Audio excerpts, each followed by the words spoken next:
ලෝකවාසී සැමට ත්‍රිවිධ රත්නේ ආශිර්වාදයම ලැබේවා. අද මැදින් පුර 15ක් පොහෝ දිනය. බුදුරජාණන් වහන්සේ සිය නෑදෑ හිත මිත්‍රාදීන්ට ජන්ම භූමියට කෘතගුණ සැලකීම සඳහා වැඩම කිරීම සිදු වුණේත් කිඹුල්වත් නුවරට වැඩම කොට සුද්ධෝදන රජුට ධර්මයේ දෙසීම සිදු වුණේත් යසෝදරා දේවිය උදෙසා චන්නකින්නර ජාතකයේ දේශනා කිරීමත් රාහුල කුමාරයා සහ නන්ද කුමාරයා පැවිදි කිරීම සිදු වුණේත් අද වැනි මැදින් පුර 15ක පොහෝ දිනයක බවයි බෞද්ධ ඉතිහාසයේ සඳහන් වෙන්නේ. සදහවතුනි, මේ උතුම් පුර 15ක් පොහෝදා ලක්ඛඬ බුද්ධ රශ්මි පොහෝදා විශේෂ ධර්මානුශාසනාව සමගින් එකතු වන මොහොත.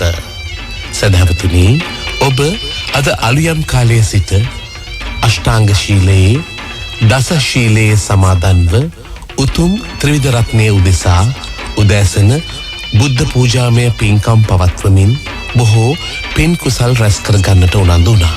ඒ වගේම ප්‍රතිපත්තීන්හි සිත පිහිටුවා ගන්නට උනන්දු වුණා. සුපින්වතුනි, මේ සංසාර ගමන නිම කර උතුම් වූ නිවන් මඟ සාක්ෂාත් කර ගැනීම උදෙසා අපි හැකි සෑම අවස්ථාවකම පින් කුසල් වඩවා ගත යුතුයි. ඒ වගේම ප්‍රතිපත්ති පූජාවන් සිදු කළ යුතුයි. ඒ වෙනුවෙන් අද දවස මුළුල්ලේම ලක්ඛඬ බුද්ධ රශ්මි පොහෝදා ආගමික වැඩසටහන් මාලාව ඔබ වෙනුවෙන්ම පෙළගස්වා තිබෙනවා. ඒ සමගින් රැඳෙන්නට ඔබට කාරුණිකව ආරාධනා කරමින් අපි සූදානම් ලක්ඛඬ බුද්ධ රශ්මි මැදින් පුර 15ක් පොහෝදා විශේෂ ධර්මානුශාසනාව ශ්‍රවණය කරන්නට. ඒ සමගින් රැඳෙන්නට ඔබට කාරුණිකව ආරාධනා කරමින් අපි සූදානම් ලක්ඛඬ බුද්ධ රශ්මි මැදින් පොහෝදා උදෑසන විශේෂ ධර්මානුශාසනාව ශ්‍රවණය කරන්නට. සදහවතුනි, ධර්ම ශ්‍රවණය සඳහා අපි සාදු සිතින් තැන්පත්ව සූදානම් වෙමු. අද දවසේ මේ උතුම් ධර්මානුශාසනාව සඳහා දායකත්වයෙන් කටයුතු කරන්නේ ඕස්ට්‍රේලියාවේ මෙල්බර්න් නුවර පදිංචි ඕෂධ රූපසිංහ, ඉෂිකා රූපසිංහ, ටියාෂා රූපසිංහ දියණිය, ටවිෂ් රූපසිංහ පුතුණුවන් යන අය විසින්. අද දවසේ මේ උතුම් සුමధుර ධර්මානුශාසනාව සඳහා අපි ඊ타මත්ම ගෞරවයෙන් ඇරයුම් කොට මේ ධර්ම මණ්ඩපයේ වෙත වැඩම කරවා ගන්නට යෙදුනේ හොරණ සීල සුවාරණ භික්ෂු ගිලන් මධ්‍යස්ථානයේ අනුශාසක ධුරන්දර අතිපූජ්‍ය ගලිගමුවේ ඥානදීප අපේ ස්වාමීන් වහන්සේට. අපේ හාමුදුරුවනේ, ඔබ වහන්සේව ඊ타මත්ම ගෞරවයෙන් පිළිගනිමින් සදහැ සිතින් ඇරයුම් කරනවා මේ සියලු දෙනා වෙනුවෙන් අද දවසේ උදෑසන ලක්ඛඬ බුද්ධ රශ්මි පොහෝදා ධර්මානුශාසනාව පවත්වන හැටියට. අවසරයි අපේ හාමුදුරුවනේ. සාදු සාදු සාදු. සමන්ත චක්කවාලේසු අත්‍රා ගච්ඡන්තු දේවතා සද්දම්මං මුනි රාජස්ස සුනන්තු සග්ග මොක්ඛදං ධම්ම ශ්‍රවණ කාලෝ අයං බදන්තා ධම්ම ශ්‍රවණ කාලෝ අයං බදන්තා ධම්ම ශ්‍රවණ කාලෝ අයං බදන්තා. නමෝ තස්ස භගවතු වරහතු සම්මා සම්බුද්දස්ස. නමෝ තස්ස භගවතු වරහතු සම්මා සම්බුද්දස්ස. නමෝ තස්ස භගවතු වරහතු සම්මා සම්බුද්දස්ස. හැම දිනාටම තෙරුවන් සරණ ප්‍රාර්ථනා කරමින් අද ඉරිදා දවස, ඒ වගේම අද මැදින් පුන් පොහෝ දවස ලක්ඛඬ ගුවන් විදුලිය ඔස්සේ ඔබ හැම දෙනාම ලක්වාසී ලෝවාසී ඔබ හැම දෙනාම ඔබේ ජීවිතයට ඊටාම වැදගත් ධර්ම කාරණා රැසක් ශ්‍රවණය කරන්න ධර්ම ශ්‍රවණයට එකතු වෙච්ච මොහොත. පින්වතුනි, ගෙවල් වල ඉඳගෙන බණහන ඔබ හැම දෙනාටමත්, ඒ වගේම අද උපෝසත අෂ්ටාංග සීලේ සමාදන් වෙලා පන්සල්වල ඉඳං හරි ඔබේ නිවස ඉඳං හරි වෙනත් ආගමික මධ්‍යස්ථානික ඉඳං හරි ධර්මය ශ්‍රවණය කන සෑම සියලු දෙනාටමත් ලක්වාසී ලෝවාසී හැම දෙනාටමත් මේ උතුම් ධර්මශ්‍රවණය නිවන්දොරටුවක් බවට පත්වේවා කියලා මුලින්ම ආශිර්වාද ප්‍රාර්ථනා කරන. පිංහතුනේ මැදින් පුන් පොහෝ දවස අපේ බුදුරජාණන් වහන්සේ සම්බුද්ධත්වයට පත්වෙලා තමන්ගේ උපන් ගමට ශාක්‍ය ජනපදයට 20000ක් මහරහතන් වහන්සේලා පිරිවරාගෙන මුලින්ම වැඩම කරපු ගමන අද වගේ පුන් පොහෝ දවසකයි යෙදී තිබෙන්නේ. මේ වගේ ශාසනික වශයෙන් වැදගත් කාරණා රැසක් යෙදෙන පුන් පොහෝ දවසක් අද දවස. ඔබ දන්නවා අපේ බෝසතාණන් වහන්සේ වසර 29දී තමයි රම්මි සුරම්මි සුභ මාලිගා මේ මහා සැප සම්පත් අතහැරලා රාජ කුමාරයෙක් හැටියට තමන්ට රාජ්‍ය උරුමෙන් ලැබෙන්න තිබ්බ රාජ්‍යත්වය අතහැරලා පුංචි රාහුල පුතා ඉපදිච්ච දවසේ ලෝක සත්වයන් ගැන මහා කරුණාවෙන් මහා අභිනිස්ක්‍රමණය කරන්නට යෙදුනේ. එදා චන්න ඇමතියා සමග කන්ත කසුපිට නැගලා උන්වහන්සේ පිටත් වෙලා ගියේ මහා වනාන්තරයට. අනෝමා නදිය අසලදී මගුල් කඩුවෙන් කෙස් වැටිය කපල අහසට වීසිකර අධිෂ්ඨාන කරා. මට ඒ කාන්තෙන් සම්බුද්ධත්වය ලැබේ නම් මේ යන ගමන මට විමුක්තිය ලැබේ නම් මේ කෙස් පොළොවට නොවැටේ අහසේම රැඳේවා කියලා අධිෂ්ඨාන කරා. යුදුනක් ඉහළ අහසට මහා බෝසතාණන් වහන්සේගේ කෙස් වැටි අහසට පැන නැගල අහසි රැඳුණා. සක්‍ර දෙවියන් රන් කරඩුවක් මවාගෙන කේශධාතුන් වහන්සේලා පිළි අරගෙන බෝසතාණන් වහන්සේගේ කේශධාතුන් වහන්සේලා දෙවියන් සමග දෙව්ලොවට අරගෙන ගිහිල්ලා සිළුමිනි මහා සෑයි මවලා මහා සෑයි තැම්පත් කර දෙව්ලොව සිළුමිනි සෑයි තැම්පත් කර. උන්වහන්සේට අහසින් ඇවිල්ල ගටීකාර බ්‍රහ්ම දෙවියන් සිවුරු පිරිකර අටපිරිකරක් පූජා කර. ඒ සිවුරු පිරිකර දරාගෙන ඇඳගෙන හිටිය ගිහි වස්්‍රයු කළත් අතේතියාගෙන සත්‍යක්‍රියාවක් කර මට මේ විමුක්තිය ලැබේන. මේ ගිහි වස්ත්‍ර පොළුවට නොවැටේ අහසීම රැඳේවා කියල අහසට වීසි කර. යොදුනක් ඉහල අහසට පැනනැගල අහසි රැඳුණා. ගටීකාර මහා බ්‍රහ්ම දෙවියන් කරඩුවකින් පිළිගෙන මහා බෝසතාණන් වහන්සේගේ ගිහි වස්්‍රයුගල බඹලවට අරගෙන ගිහිම් බඹලව චෛත්‍යයක් මැව්වා. ඒ තමයි සළුමිනි මහා සෑයි. අවුරුදු 6කට ආසන්න කාලයක් ශරීරයට අනේක විද දුක්පීඩා දෙමින් දුස්කරක්‍රියා කර. එදා වෙසක් පුන් පොහෝ දවසේ ඇසතු බෝධි මූලේ නැගෙනහිර දිසාවට මුහුණලා. රාත්‍රී පළවෙනියාමි පුබ්බේ නිවාසානුස්සතිඥානෙ දෙවනියාමි චුතුපාතඥානෙ තුන්වෙනියාමි පටිච්ච සමුප්පාදේ. අනුලෝම ප්‍රතිලෝම වසයෙන් විමසලා හිමිදිරි උදෑසන අරුණෝදයක් සමග සම්මා සම්බුද්ධත්වයට පත් වුණ. අපේ බුදුරජාණන් වහන්සේ සත්සතිය ගත කරලා ඇසල පුට් පොහෝ දවස ඉසිපතන මිගදායේදී. අවබෝධ කරගත් ධර්මය ප්‍රථම කොට පස්සක භික්‍ෂූන් වහන්සේලාට ධම්ම චක්ක දේශනාවෙන් දහම් දෙසවා. එදා ඉදං උන්වහන්සේ දවසේ පැය දෙහකටත් අඩු කාලයක් තමයි සිංහසෙයාවෙන් සැතපෙන්. දෙව්මිනිස් ලෝකයා ගැන මහා කරුණාවෙන් ගම් නියම් ගම්පුරා වැඩම කරමින් දහම් දෙසමින් අවබෝධ කරගත් ධර්මය දෙව්මිනිස් ලෝකයාට දේශනා කරමින් උන්වහන්සේ සම්බුදු කෘත්‍ය ඉටු කරා.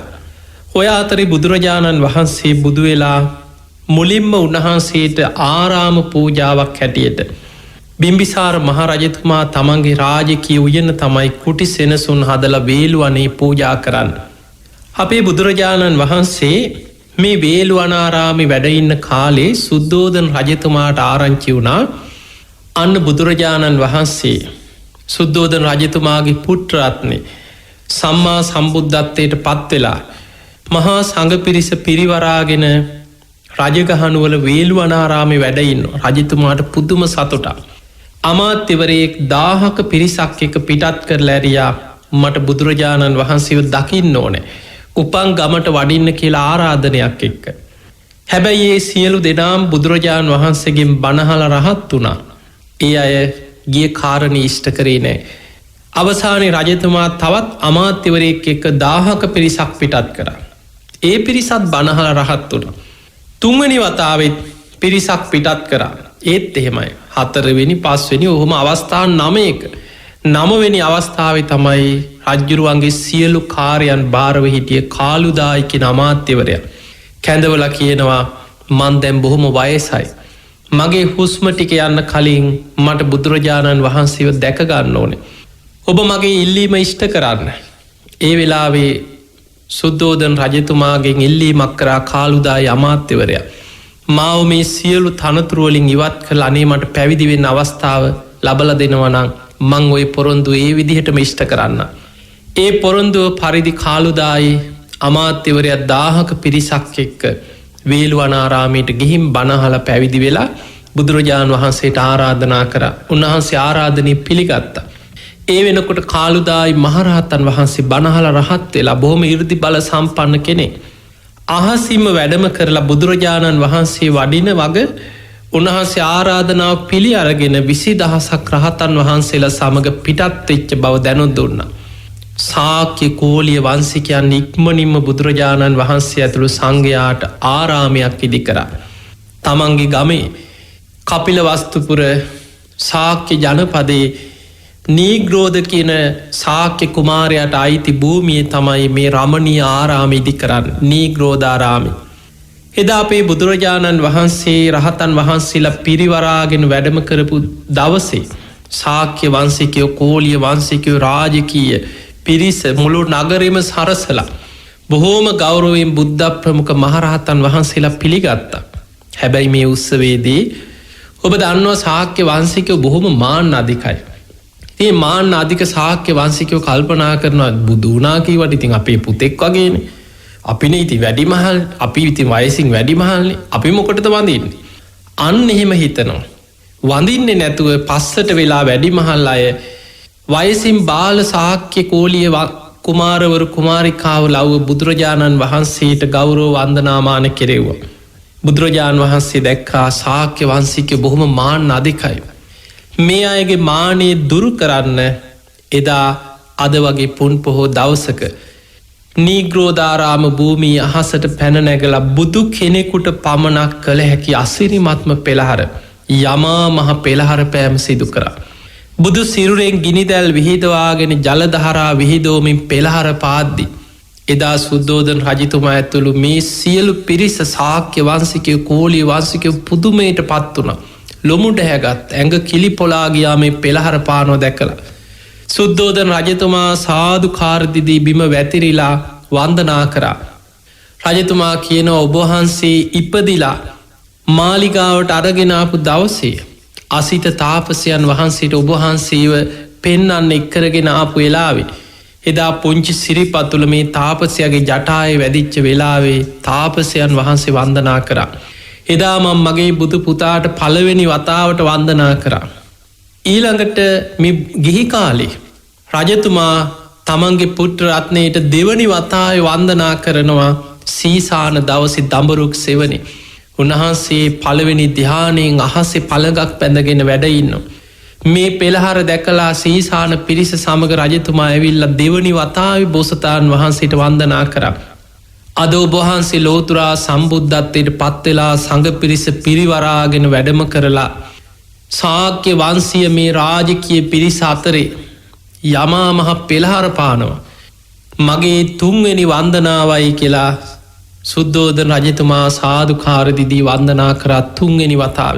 එදා බුදුරජාණන් වහන්සේ පෙළහර පාල ශාක්‍ය වංශිකයන්ට කෝලිය වංශිකයෝ දහස් සංඛ්‍යාත මේ පිරිසට හිත් පහදවලා චරියා පිටක දේශනාව බුද්ධ වංශ දේශනාව ඒ වගේම වෙස්සන්තර ජාතකයාදී දේශනාවලි දහම් දෙසුව. මේ වැඩම කරපු ගමනේ සුද්ධෝදන රජතුමා දෙවනි දවසේ සෝවාන් වුණා. ඊළඟ දවස මාලිගාවට වැඩම කරලා නන්ද කුමාරයා පැවිදි කරා. එදා මහා ප්‍රජාපති ගෝතමිය ඇතුළු මේ පිරිස ධර්මාවබෝධි ලැබ සුද්ධෝදන රජතුමා සකදාගාමි වුණ. යසෝදරාවට චන්ද කින්දර ජාතකෙන් දහම් දෙසල ධර්මාවබෝධි ලබල දුන්න. හත්වෙනි දවස රාහුල කුමාරයාව පැවිදි කරා. මේ වගේ ශාසනික කටයුතු රැසක් යෙදුණා. බුදුරජාණන් වහන්සේ බොහෝ කාලයක් වැඩ හිටිය. බුදුරජාණන් වහන්සේගෙන් බණහලා ශාක්‍ය කෝලිය මේ කුමාරවරු බොහෝ පිරිසක් මේ බුද්ධ ශාසනයේ පැවිදි වෙලා ධර්මාවබෝධය ලැබුවා. මේ වගේ ශාසනික කාරණා රැසක් යෙදෙන අද වගේ පුන් පොහෝ දවසකයි අද ඔබ මේ ධර්මයේ ශ්‍රවණය කරන්න සූදානම් වෙන්නේ. ඉතින් එහෙමනම් පින්වතුනි අද මේ ධර්ම ශ්‍රවණය විශේෂයෙන් අද අපි කතා කරමු කර්මය ගැන කාරණා රැසක් මේ ධර්ම දේශනාව තුළ අපි කතා කරනවා. ඉතින් ඔබ හැම දෙනාටම ඔබේ ජීවිතේට මේ කර්ම විපාක ක්‍රියාත්මක වෙන්නේ කොහොමද? කර්මය සකස් වෙන්නේ කොහොමද? මේ කර්මයේ තියෙන භයානකකම මොකක්ද කියලා අද මේ ධර්ම දේශනාවේදී අපිට තේරුම් ගන්න පුළුවන්කම තියෙනවා. පින්වතුනි අද අපි විශේෂයෙන් විමසලා බලමු මේ ධර්මානුශාසනාවේදී ඔබත් මමත් මේ බණහන සියලු දෙනාම ඔබ ලංකාවේ හිටියත් ලෝකෙ කොහේ හිටියත් ඇමරිකාවේ ජීවත් වුණත් කැනඩාවේ හිටියත් ඕස්ට්‍රේලියාවේ හිටියත් යුරෝපේ කොහේ ජීවත් වුණත් ඔබ දඹදිව හිටියත් බුද්ධගයාවේ හිටියත් සැවැත් නුවර ආසන්න ගමක හිටිය ඔබ ලෝකෙ කොහේ හිටියත් අපි කවුරුත් බුදුරජාණන් වහන්සේ පෙන්නවා ගිහියෙක් වේවා පැවිද්දෙක් වේවා නිතර මේ විදිහට හිතන්න කියනවා. කම්මස්සකෝ මේ මම කර්මයේ ස්වකීය කරගත්ත කෙනෙක්. කම්ම දායාදෝ මම කර්මයේ දයවැද්ද කරගෙන යන කෙනෙක්. කම්ම පටිසරණෝ මම කර්මයේ පිළිසරණ කරගෙන ඉන්න කෙනෙක්. කම්ම බන්දු මගේ එකම ඥාතිය මගේ එකම නෑයා මම රැස් කරගත්ත කර්ම. යංකම්මං කරිස්සාමි කල්යාණං වා පාපකං වා තස්ස දායාද. මම යම් යහපත් දෙයක් කරොත් ඒකේ යහපත් විපාක මට ලැබෙනවා. මම කරන දේ අයහපත් නම් ඒ අයහපත් විපාකේ සංසාරෙ ගෙනියන්නේ මමමයි කියලා හිතන්න කියන. ඔන්න ඔය කාරණේ නිතර සිහි කරන්න. පින්වතුනි කර්මඵල දැන් ඔබට මේ ඇහෙනව සමාලට ආනේ කර්ම ගැන අපි දන්නවා. අපි කොච්චර පොත් කියවලා තියෙනවද? පොඩි කාලේ ඉඳන් කර්මය ගැන දන්නවනේ කියලා ඔබට හිතෙන්න පුළුවන්. මේ කර්මය ගැන අවබෝධයක් හරි වැටහීමක් නැතිකම නිසාම වැටෙන්නේ නියත මිත්‍යා දෘෂ්ටියට. මතක තියාගන්න නියත මිත්‍යා දෘෂ්ටිය කියන්නේ දරුණුම අකුසලයක්. ආනන්තරී අකුසල් වලටත් වඩා භයානකම අකුසල් හැටියට බුදුහාඳුර පෙන්වුවේ නියත මිත්‍යා දෘෂ්ටිය. ආනන්තරී අකුසලයක් කරගත්ත කෙනාට බුදුරජාණන් වහන්සේ පෙන්වුවා අපායේ කල්පයක් ඔහු දුක් විඳිනවා. නමුත් නියත මිත්‍යා දෘෂ්ටිකයට කාලයක් පනවන්න විදිහක් නෑ කියනවා. ඔහුගේ මිත්‍යා දෘෂ්ටියේ තියෙන දරුණුක මත ආනන්තරී අකුසල් එකක් දෙකක් නෙමෙයි කීපයක් වුණත් කරන්න පෙළඹෙනවා. මිනිස්සු 100,000 ගණන් මරන්න පෙළඹෙනවා මනස. රටවල් අවුලවන්න ගිනි තියන්න. මුළු ජීවිතේම හැම වෙලාවෙම අපරාධවලට ද්වේෂයෙන් වෛරයෙන් කේන්තියෙන් ඕනම අපරාධයකට මනස පෙළඹෙන්න පුළුවන් නියත මිත්‍යා දෘෂ්ටිය තුළ. ඒ නිසා කර්මඵල විශ්වාසය මේ කර්මයක් ඇතිවෙන්නේ කොහොමද? චේතනාව තුළ කර්මය උපදින්නේ කොහොමද? මේක හරියට තේරුම් ගත්තේ නැත්නම් අපි නොදැනුවත් ඕන තරම් කර්ම රැස් වෙන්න පුළුවන්. පින්වතුනි දැන් අපි ගමු බොහෝ වෙලාවට මිනිස්සු හිතන්නේ කර්මය කියන්නේ ක්‍රියාව කියලා. කර්මය කියන්නේ මොකක්ද කියලා ඇහුවොත් ක්‍රියාව කියලා කියන අය බොහෝ පිරිසක් ඉන්නවා. බුදුරජාණන් වහන්සේ අපිට පෙන්වුවේ චේතනාහම් භික්ඛවේ කම්මං වදා. මහණෙනි කර්මය කියන්නේ චේතනාව. චේතනාවයි කර්මය කියන්නේ. චේතයිත්වා කම්මං කරෝති කායේන වාචාය මනසා. චේතනා පහල කරලා මේ සත්‍යයන් කර්ම රැස් කරනවා කයින් වචනේ මනසේ. එහෙමනම් චේතනා පහල කිරීම තුළ කය ක්‍රියාත්මක වෙනවා. චේතනා පහල කිරීම තුළ වචන ප්‍රකාශ කරනවා. චේතනා පහල කිරීම තුළ හිතෙන් හිතනවා. අන්න එහෙමනම් මතක තියාගන්න අපි හිතනකොට හැම සිතුවිල්ලක් එක්කම හිත ඇතුලේ චේතනාවක් පහළ වෙනවා. අපි කතා කරද්දී මේ හැම වචනයක් එක්කම මේක ධර්මයේ කියන විතක්ක ਵਿਚාර හිත ඇතුලේ චේතනා පහළ වෙනවා. ඉබේ කතා කරනව නෙමෙයි. අපි කරන ක්‍රියාවන් තුළ චේතනා පහළ වෙනවා. ඔබට මට අපි කාටවත් මේ කර්ම රැස් කරන්න නැතුව ඉන්න ක්‍රමයක් නැහැ. ඔබ අහලා ඇති සමහරු කියනවා අපි පව් කරන්නේ. ඒ නිසා අපිට මේ අමුතුවෙන් අපි මේ පින් කරනවා කියලා ලෝකෙට පේන්න පන්සල් ගානේ ඇවිද ඉන්න ඕනේ. අපි පව් කරන්නේ. ඒ වගේ වචන කියන්නේ කර්මය ගැන නොදන්නකම නිසා. පින්වතුනි හැම වෙලාවෙම චේතනා පහළ වෙනවා. ඔබ හිතෙන් හිතනකොට ඔබ කතා කරන හැම වචනයක් තුළම ඔබ ක්‍රියා කරන හැම ක්‍රියාවක් තුළම චේතනාවක් තියෙනවා විපාක පිණිස ඒක සකස් වෙනවා. ඒක පුණ්‍ය කර්මයක් නම් පුණ්‍ය විපාක පිණිස සකස් වෙනවා. ඔබ සිත කය වචනය තුලින් කරන්නේ අකුසල කර්ම නම් අකුසල විපාකයක් පිණිස ඒක සකස් වෙනවා. සමහර සිතුවිල්ලක භයානකකම හිතාගන්න බෑ. එක සිතුවිල්ලක් තුල ඒගේ සිතුවිල්ලේ භයානකකමත් එක්ක දිට්ඨ ධම්ම වේදනීය වශයෙන් මහා දරුණු විපාක ලැබිච්ච සිදුවීම් ධර්මයේ සඳහන් වෙනවා. වචනේ ආනන්තරී අකුසල් කරන්න පුළුවන්. දැන් සංඝ වේද කරන්නේ වචනේ. කල්පයක් නිරේ උපදින කර්මයක්. ඒ නිසා කර්මය ගැන හොඳට තේරුම් ගන්න, නිතර විමසන්න. සමහර වෙලාවට ඔබ හිතන්න අපි හොඳට පින් කරගෙන, දන් දීගෙන, සීල් රැකගෙන, භාවනා කරගෙන නිවන් මඟ ධර්ම මාර්ගේ යන කෙනෙක් කියලා. ඒ නිවන් මඟ ධර්ම මාර්ගේ වඩාගෙන යන ගමනේ පවා අපි යන්නේ ධර්මය අවබෝධ කරගන්න තෙක් කෙලෙස් සහිත ගමනක් යන්නේ. ඒ අතර ඕනම මොහොතක වරදින්න පුළුවන්. ඕනම කෙනෙකුට. දැන් ඔබ නිකන් සාමාන්‍ය බලන්න සමහර චරිත ඉන්නවා කාලයක් හොඳට පින්කම් කරනවා. හොඳට සීල් රකින්නවා පන්සලේමයි. පින්කම් වලමයි. හැබැයි ඒ පුද්ගලයාම කාලෙකදී හිටි ගමන් මග වෙනස් වෙනවා. පාර වෙනස් කරගන්නවා. පාප මිත්‍රයන්ට අහු වෙනවා. ඊළඟට බේබදුකමට, සල්ලාලකමට, සුරාවට, සූදුවට ඇබ්බැහි වෙනවා. අර කරපු පින්කම් වලට ඊට පස්සේ බඩිනවනේ අපිත් ගියා, අපිත් ඔය පන්සල් ගානේ ගියා, අපිත් ඔය පින්කම් කරා තමයි. අපින් මේවා කරලා හරියන්නේ මුන්ට මේ පිස්සු. අපි ඒවා තේරුම් අරගෙන තමයි අපි මේ අයින් උනේ කියලා. දැන් අර පව්කම් කරන ගමන් ඒ පව අනුමෝදන් වෙවි අර කරපු කුසලයට තමන්ම ගරහනවා. අපි හිතමු ඔහොම කාලයක් ඉඳලා ඊට පස්සේ තේරෙනවා අයියෝ මට වැරදුනා කියලා දැන් තේරෙනවා. ඒ තේරුණාට පස්සේ සම්පූර්ණයෙන් ආයි නිවැරදුනා කියලා හිතන්න. ඊට පස්සේ ආයි පන්සලට එනවා, තුනුරුවන් කමා කරගන්නවා, වැරදි හදාගන්න අදිෂ්ඨාන කරගන්නවා. දැන් ආයි උපාසකයා. දැන් ආයි පින් කරනවා, ආයි දන් දෙනවා, ආයි පින්කම් සංවිධානය කරනවා. දැන් ආයි ගුණ පුරනවා. දැන් මෙහෙම ජීවත් වෙන කෙනා පින් කරගෙන අපි හිතමු ධර්ම මාර්ගේ ගියත් අර අකුසල විපාකත් පස්සෙන් එනවා. ඒ නිසා මතක තියාගන්න අපි කරපු කර්ම විපාක ඒවා පින් වේවා පව් වේවා විපාක නොවිද සසරේ යන ගමනේ ප්‍රහාණය කරගන්න ක්‍රමයක් බුදු ඇසින්වත් දකින්නේ නැහැ කියලා බුදුහාඳුරු පෙන්වුවේ. ඒ නිසා මතක තියාගන්න චේතනාවක් පහළ කරලා යම් කර්මයක් කරාද එහි විපාක අපි කරා එනවාමයි. බුදුරජාණන් වහන්සේ පෙන්වන්න අන්තලික්කේන සමුද්ද මජ්ජේ කර්ම විපාකවලින් බේරෙන්න අහසේ හැංගෙන්න තැනක් නෑ කියන. සමුද්ද මජ්ජේ මුහුද මැද්දට ගිහිලා හැංගෙන්න තැනක් නෑ. නපබ්බතානං විවරම් පවිස්ස කර්ම විපාකවලින් බේරෙන්න පර්වතයක් ඇතුලේ ගල් ගුහාවක් අස්සේ හිංගලා හැංගෙන්න තැනක් නෑ. කුහරයක් ඇතුලේ හැංගිලා ඉන්න තැනක් නෑ. විවරයක හැංගෙන්න තැනක් නෑ. තමන් යම් අකුසරයක් කරාද ඒකේ විපාක තමන්ට සසරේ අරගෙන යන්න වෙනවා. ඒවා සමහරලාට මෙලව දිට්ඨ ධම්ම වේදනීයයි. සමහර කර්ම ඊළඟ ජීවිතේ. සමහර ඒවා නිවන් දකින්නකම් පස්සෙන් එන කර්ම තියෙන.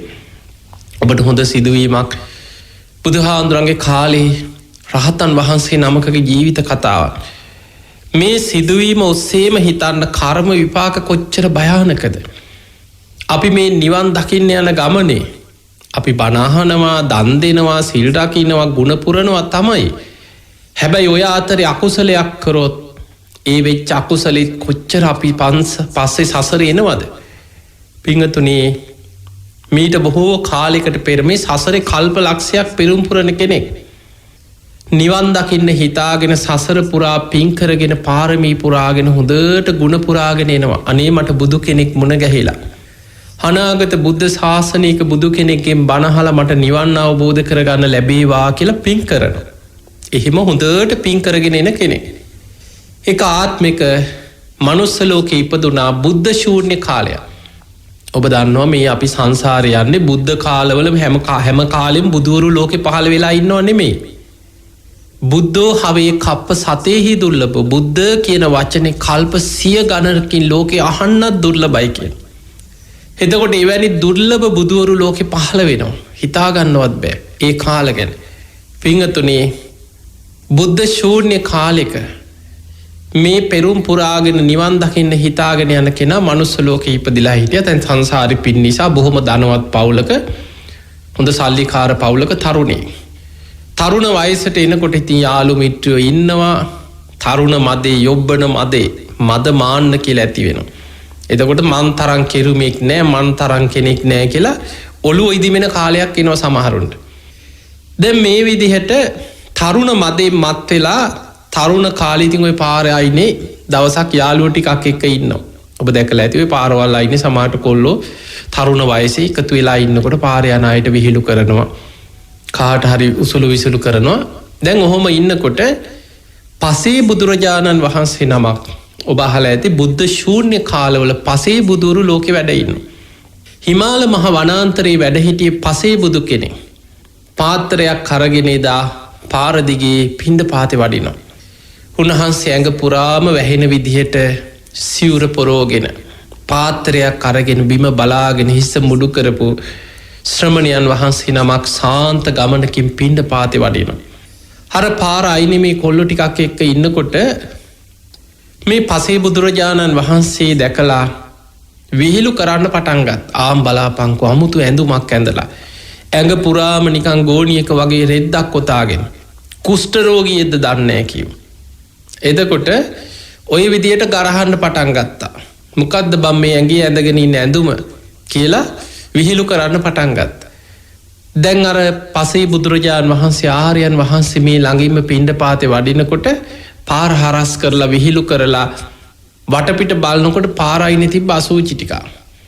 පාත්‍රය අරගෙන වඩින්නේ අර අසූචි ටික අරගෙන පාත්‍රයට දැම්ම. දාලා හයියෙන් hina වුණා යාළුවොත් එක්ක. මේ ආර්යයන් වහන්සේ බොහෝම සාන්ත ගමනකින් කිසිම වෙනසක් නැතුව උන්වහන්සේ වැඩම කරා. දැන් බලන්න මේ සසරේ පෙරුම් පුරාගෙන ආපු නිවන් දකින්න පින් කරගෙන ආපු කෙනා අර පසේ බුදුරජාණන් වහන්සේට මෙන්න කාපන් කියලා අර පාරේ තියෙන අසූචි ටික පාත්‍රයට දැම්ම. දාලා තව විහිළුත් කරා කෑ ගැහුවා නොයේක් වචන කියලා නින්දා කරා. උන්වහන්සේ සාන්ත ගමනින් වැඩියා. හැබැයි මේ කරගත් අකුසල විපාකේ නිවන් දකින්න පෙරුම් පුරාගෙන ආවත් මහා බලවත් දැන් බලන්න පුංචි මොහොතක් ඇති.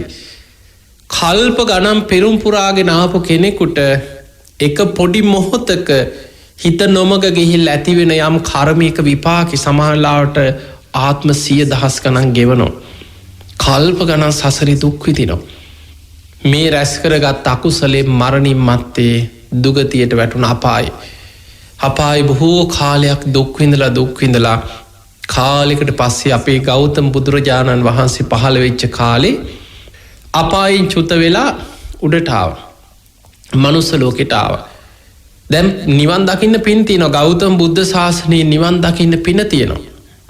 හැබැයි අර කර්මෙත් දැන් අපායේ ගෙවාගෙන ගිහිල්ලා එහෙම උඩට ආවා. තාම ටිකක් තියෙනවා.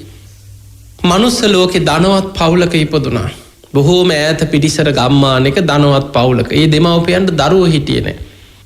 ඉතින් බාරහාර වෙනවා, උපදෙස් ගන්න යනවා, වෛද්‍යවරු හම්බෙන්න යනවා. ඔහොම කාලයක් ඉඳලා ඔන්න අනේ දරුවෙක් කුසේ පිහිටියා.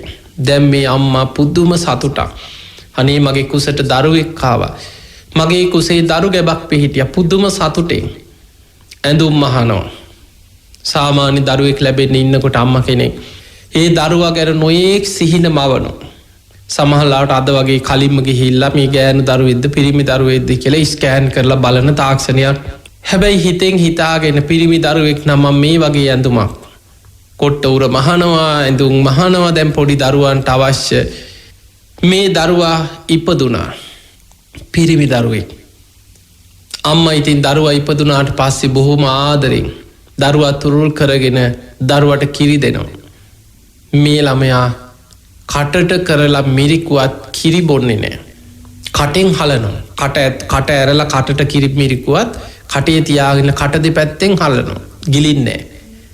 කොච්චර මොන විදියට මව් කිරි පොවන්න හැදුවත් කිරි බොන්නේ නෑ.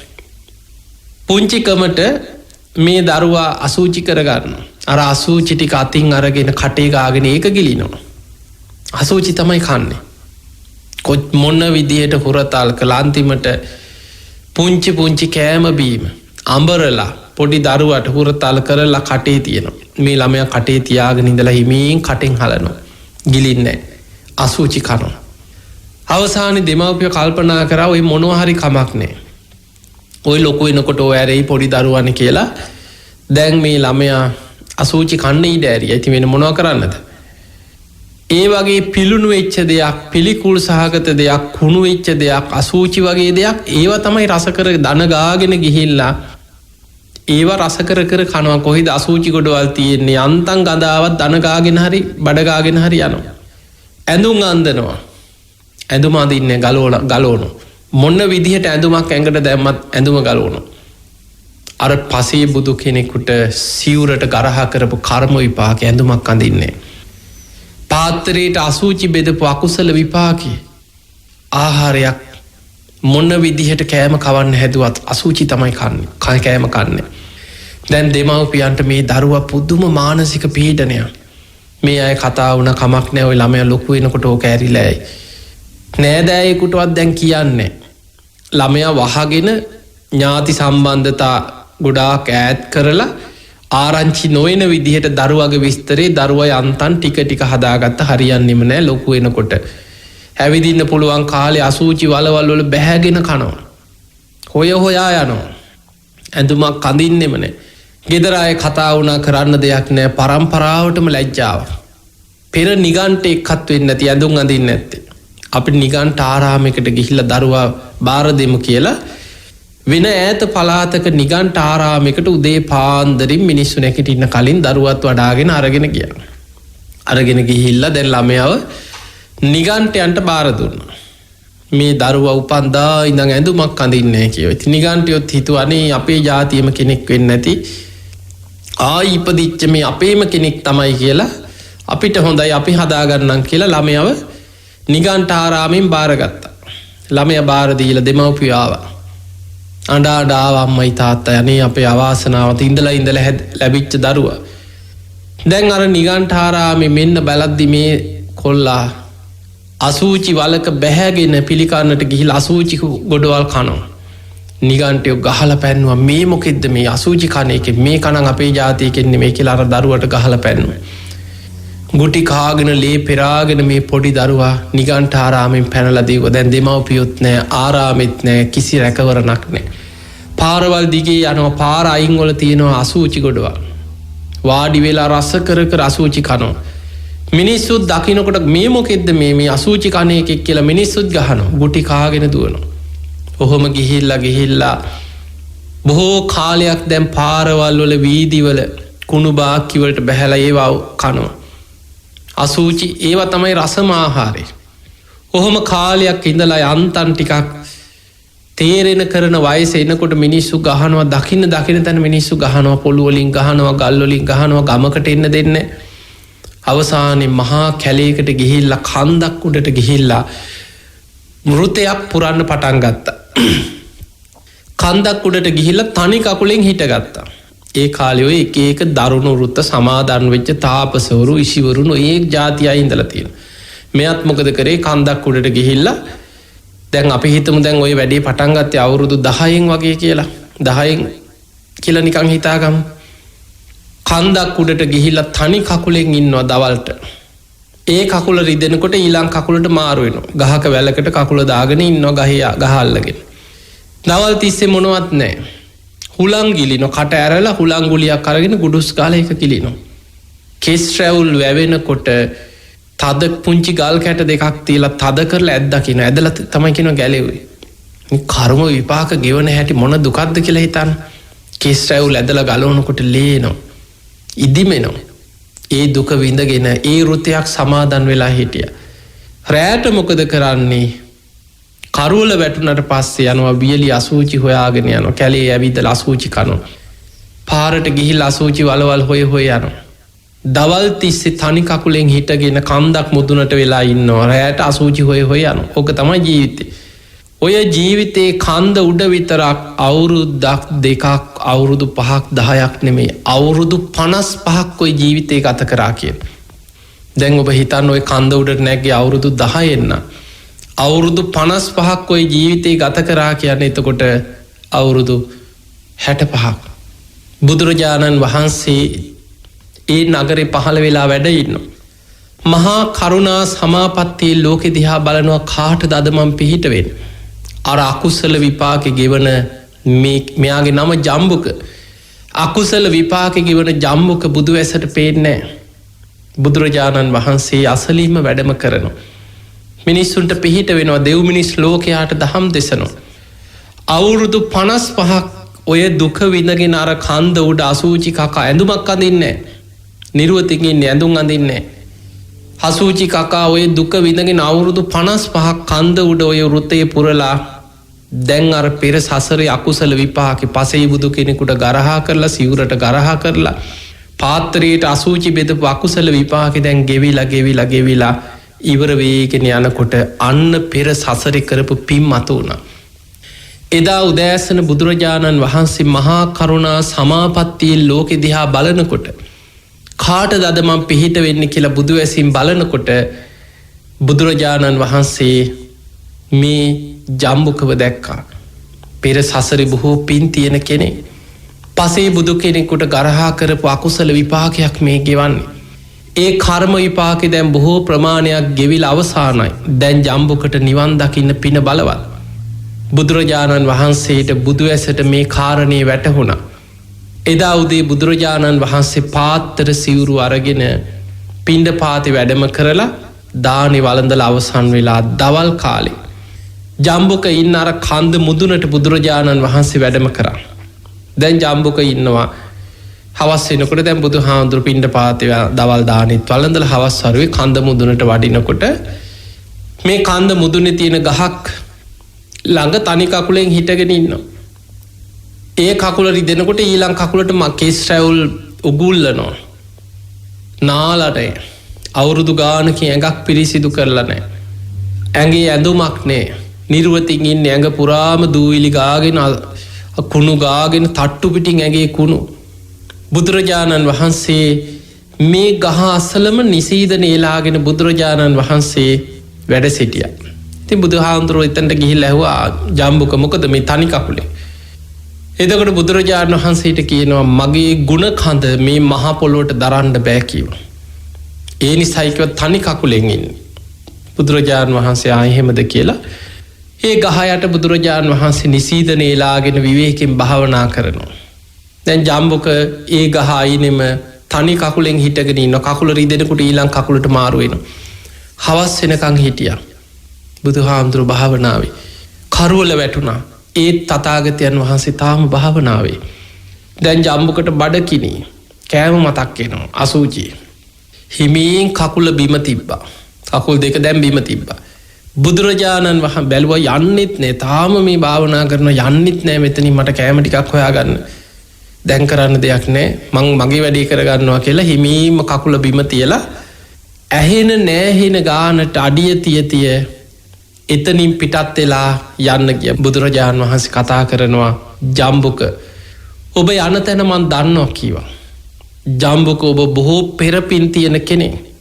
ඔබ පෙර සසරේ පසේ බුදු කෙනෙකුට නින්දා කරලා ගරහා කරපු අකුසලයක් ඔබ මේ ගෙව්වේ. ජම්බුක ඔබේ මේ අකුසලේ දැන් ගෙවිලා අවසానයි. ජම්බුක කොහොම වාඩි වෙන්න කිව්වා. ඒ බුදු වදන ඒ බුදුරජාණන් වහන්සේ මහා කරුණාවෙන් කියපු ඒ බුදුහාමුදුරන්ගේ වචන ටික සම්පූර්ණ ජීවිතේ වෙනස් වුණා. පෙරපින් මතු වුණා. එහෙම වැදගෙන වාඩි වුණා. අනේ ස්වාමීනි මට පිහිට වෙන්න. ඔබ වහන්සේ මට පිහිට වෙන්න කිව්වා.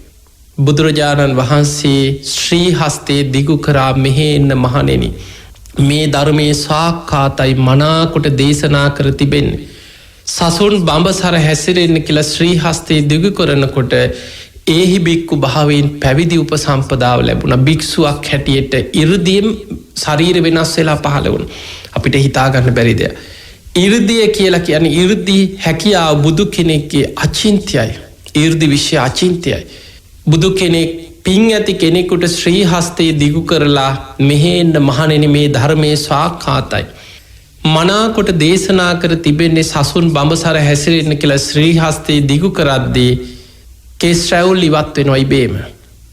අර ශරීරේ මඩ අපිරිසිදු වෙලා තිබිච්ච නාලනේ අවුරුදු ගානේ මුළු ශරීරෙම ඉබේ පිරිසිදු වුණා. ඇඟට ඇඳුමක් ඇඳපු නැති උපන්දා ඉඳන් ඇඳුමක් ඇඳලා නැති ජම්බුකගේ ශරීරයට අරහත් දජයක් චීවරයක් ඉබේම 이르දියෙන් පහළ වුණා. පාත්‍රයක් පහළ වුණා. පාත්‍ර සිවුරු දරව භික්ෂුවක් විදිහට 이르දියෙන් ස්වරූපේ වෙනස් වෙලා බුදුහාමුදුරු ඉදිරියේ පෙනී හිටියා. බුදුරජාණන් වහන්සේ ජම්බුකට දහම් දෙසුවා. ඒ දේශනාව අහලා අවසන් වෙන්නකොට ජම්බුකගේ පෙර පින බලවත් වුණා. දේශනාව අවසන් වෙනකොට කෙලෙසුන්ගෙන් මිදිලා උතුම් ධර්මය අවබෝධ කරගත්ත උත්තම කෙනෙක් බවට පත් වුණා. බලන්න පිංගතුනි, සසරේ පින් කරගෙන නිවන් දකින්න පින් කරගෙන ආවත් ඒ පින තිබුණත් ඒ පින් කරන අතරතුර කරපු අකුසල විපාකෙන් ගෙවලමයි නිවන් දකින්න උනේ. එක ගෙවන්න වුණා. බුදුරජාණන් වහන්සේ නගරේ පහළ වෙලා වැඩ සිටියත් බුදුරජාණන් වහන්සේ දින පතා මහා කරුණා සමාපත්තියෙන් ලෝකෙ දිහා බැලුවත් කාටද මං පිහිට වෙන්නේ?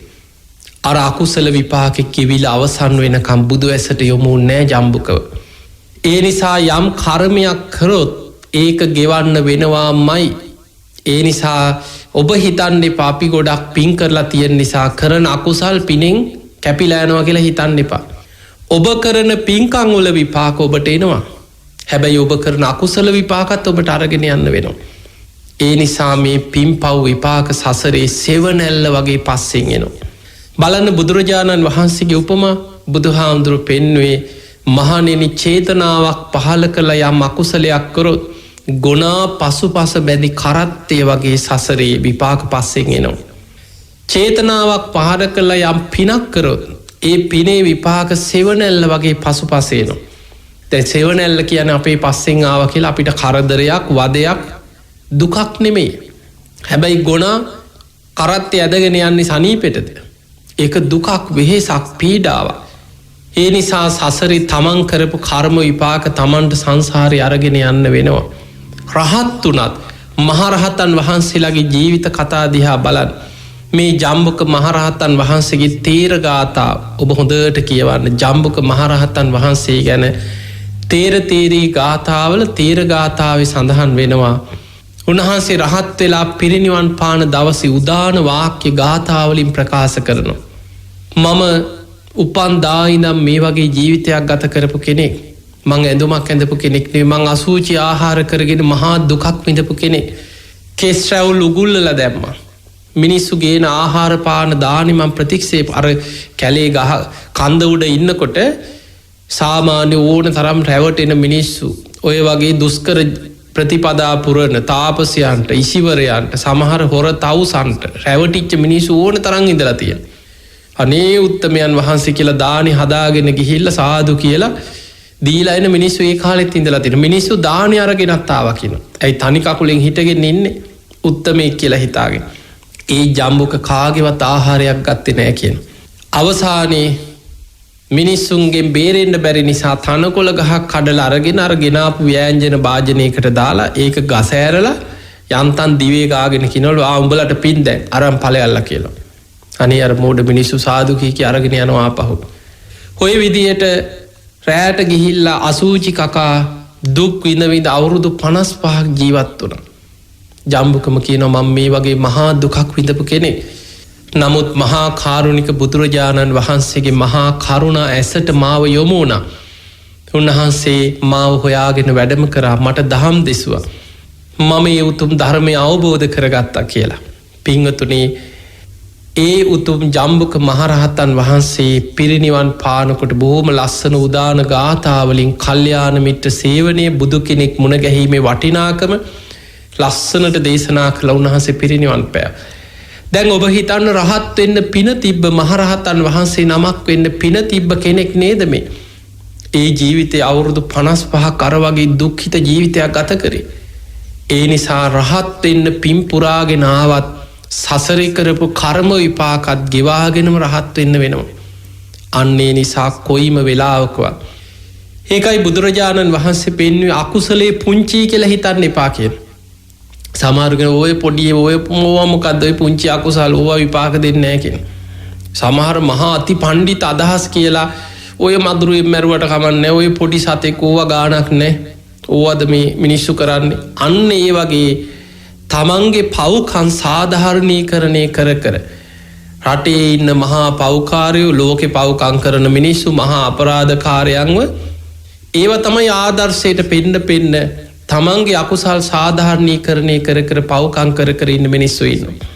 බුදුරජාණන් වහන්සේ පෙන්නවා දැන් නිකං හිතන්න ඔබ කිරි කලයක් මේ කලේම හොඳට කිරි දෙව්වත් එක ගොම බින්දුවකින් කිරි කලේ මොකද වෙන්නේ. ඊළඟට වතුර භාජනයක් තියෙන පිරිසිදු වතුර එක පුංචි ලුණු කැටයකින් අර භාජනයම ලුණු රහ වෙලා යනවා වෙනස් වෙනවා. ඒ නිසා ජීවිතයේ සමහර වෙලාවට එක අකුසලයක් මුළු ජීවිතේම වෙනස් කරන්න පුළුවන්. මරණ මංචකයේ පිනකට වඩා අකුසල් බලවත්වීම බලවත්. පිංහතුනේ මතක තියාගන්න අපේ හිත අපේ විඤ්ඥානය අපි මේ සංසාරය යන්නේ ලෝභ ද්වේෂ මෝහ කියන අකුසල මූලයන්ගෙන් හටගත්ත හිතක් විඤ්ඥානයක් කරගෙන අපි සසරයන්න. අපේ හිත අපේ විඤ්ඥානේ ලෝභ ද්වේෂ මෝහ කියන අකුසල මූලයන්ගෙන් හටගත්ත දෙයක්. එතකොට අකුසල මූලයන්ගෙන් හටගත්ත හිත අකුසලේටයි වැඩිපුර ඇදෙන්නේ කුසලට නෙමේ. කුසලට හරවන්න අමාරුයි. කුසලට හරවන්න නං ආතාපි කෙලෙස් තවන වීරිය සම්පජාන හොඳ නුවනක් සතිම හොඳ සිහියක් වීරියක් කොච්චර තියෙන්න්න ඕොන්ද. බලන්න සිල්ගන්න කොච්චර අමාරුද කියලා හිතන්න අවංකවම දැම් පෝය දවසේනවා. පෝයට සීල්ගන්න කොච්චර හිත හිටියත් කලින් දවස හිතෙනවා නෑ අද බෑහිට අද නොවේ හිටයි. අනික බාලගිරි දෝසි වගේ එකක් නොන අද නොවේ හිටයි මේ පෝයට බැයි ළඟ පෝයට එහෙම හිතෙනවා. අමාරු ලේසි නෑ බණහන්න හිතනවා. හැබැයි ඒ වෙලා වෙනකොට හිතනවා නෑ ටෙලිනාට්ටි ඊළඟ කොට සාධමොකක් වෙයි දන්න. හිතයන්නේ අර කාමයන්ට සමට ප්‍රෘත්ති දේශපාලන සාකච්ඡාව බණට වැඩිය ඒක වැදගත් කියලා හිතෙනවා. එහාට මෙහාට බැනගන්න අනුන්ගේ අඩු පාඩු කතාගන කුණුගුඩුවල් කතා කරන දේශපාලන සාකච්ඡා සමහරු මහරෑ 12 වෙනකං එයාට මෙයාට බැන මේ රූපවාහිනී දිහා බලාගෙන කොහෙන් හරි ලෝකෙ වෙන්න කොහේ හිටියත් මේවා හොය හොයා හරි බලාගෙන තමන්ගේ ජීවිතය අකුසල් පුරෝගන්න මිනිස්සු කොච්චර ඉන්නවද. ඇහෙම් බලන දෙයකින් හිතක් සංසිදෙන දෙයක් බලන්න. කනෙන් අහන දෙයකින් කෙලෙස් යටපත්වෙන හිත සංසිදෙන දෙයකට හිත යොමු කරන්න. කියෙව්වත් ඔය කසිගපල් පත්තර කුණු ගොඩවල් කෙලෙස් ඇතිවෙන දේවල් දවේශය ඇතිවෙන දේවල් අපරාධ මිනීමරු රස කර ඕවා හොයන්න එපා. ලෝකෙවා කවදත් තියෙනවා. බණ පොතක් කියවන්න බණක් අහන්න. මේ ඇස් දෙකෙන් බණ පොතක් කියවල ධර්මය මෙනෙහි කරන්න. ඒ නිසා ධර්මානුකූලව ධර්මය සිහිකරගෙන ධර්මය මෙනෙහි කරගෙන ලැබිච්ච මනුස්ස ජීවිතය තුළ අකුසලේකට හිතක් යොමු නොවෙන විදිහට හිත රැකගන්න ඔබ දක්ෂවෙන්. ඒ නිසා පිංහතුනි අමාරු ඉස්සේ භාවනා කරන්න හිතන්න කොච්චර හිත් කව් කියනවා. කොහොම හරි පටන්ගන්න ඕනෙ තමයි. කොහොම හරි භාවනාවක් නං කරන්න ඕනෙ තමයි ඉතින් භාවනාවක් නම් කෙරෙන්නේ. ඔය ගොඩාක් සමහට බනාහනවා පින්කං කරනවා භාවනාව ගැන කතා කරන්න ගත්තොත් භාවනාව ගැන මහාලොකු අදහස් තර්කාව ඔහොම නෙමෙයි මේකයි කරන්න ඕන ඕවා නෙමෙයි කියලා උපදෙස් දෙන උපදේශකයෝ ඉන්නවා භාවනා. හැබැයි තමන් වාඩි වෙලා භාවනාවක් කරන්නේ. තමන්ගේ හිත යොමු වෙන්නේ. කරන්න හිත හිතා හිටියට අද නොවේ හිටයි. පස්සේ කරනවා හෙට කරනවා කියලා පස්සට යනවා ප්‍රමාදී. ඒක තමයි අකුසල මූලයන් තුළ පිහිටපු විඤ්ඥානයක් තියෙන කෙලෙස් සහිත හිතක් තියෙන කෙනාගේ හිතේ ස්වභාවය. හැම වෙලේම හිත අදින්නේ ප්‍රමාදයට අකුසලයට අපාය පැත්තට. පිංහතුනේ ඔබ මේ බණ ඇහුවට ඔබ ලෝකෙ කොහේ හිටියත් ඔබ මේ බණ ඇහුවට මතක තියාගන්න සතරාපාය මහගෙදර කරගත්ත පිරිසක්. මේ හිනා වෙලා හිටියට නිරේගාමි අකුසල් ඔබේ හිත ඇතුළි තියෙනවා. ඔබ මේ හිනා වෙලා කකා බිබී ජීවත් වනාට අපිට නං ගානක් නෑ කියලා හිතුවට දැන් ඔබ මැරුණොත් තිරිසන් ලෝකෙ උපදින ආශ්‍ර ඔබේ හිත ඇතුළි තියෙනවා. ඔබ පෙරේත ලෝකෙට ඇදගෙන යන ආශ්‍ර ඔබේ චිත්ත අභ්‍යන්තරයේ තියෙනවා. අසුරාපායට ඇදිල යන ආශ්‍ර ඔබේ හිත ඇතුළි තියෙනවා. සතරාපායට ඇදිලා යන කෙලෙස් ඔබ තුළ තියෙනවා. ඒවා නැතිවෙන්නේ සෝවාන් වෙනකොට. ඔබ යම් දවසක සෝතාපන්න ඵලයට පත් වුණා නම් අන්න ඔබ සදහටම සතරාපායි මිදිච්ච කෙනෙක්. ඔබ ධර්මය අවබෝධ කරගෙන නැත්නම් ඔබ සෝවාන්වත් වෙලා නැත්නම් මතක තියාගන්න ඔබ අපායි මහගෙදර කරගෙන ඉන්න කෙනෙක්. ඒ අනතුර තුලයි ඔබ ජීවත් වෙන්නේ.